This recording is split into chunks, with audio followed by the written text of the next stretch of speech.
For today's video mga mare, tara at samahan niyo ulit akong magluto at ang lulutuin nga natin ngayon ay burong kanin na may hipon o burong hipon na may kanin. So bahala na kayo kung ano yun mga mare, basta ang lulutuin natin ngayon ay buro.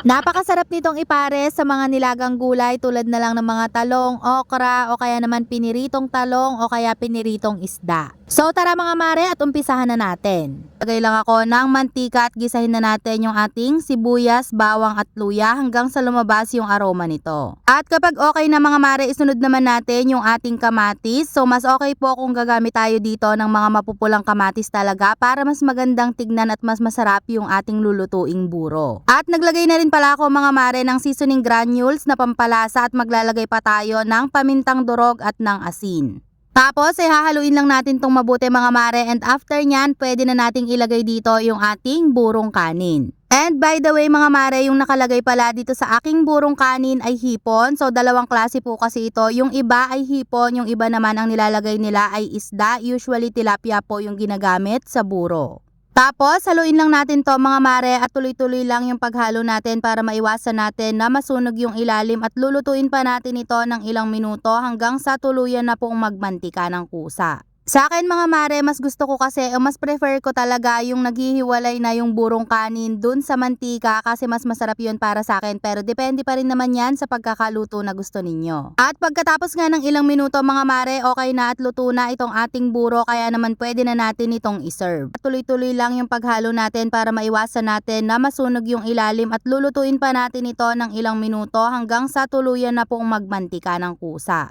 Sa akin mga mare, mas gusto ko kasi, mas prefer ko talaga yung naghihiwalay na yung burong kanin dun sa mantika kasi mas masarap yun para sa akin. Pero depende pa rin naman yan sa pagkakaluto na gusto ninyo. At pagkatapos nga ng ilang minuto mga mare, okay na at luto na itong ating buro kaya naman pwede na natin itong iserve.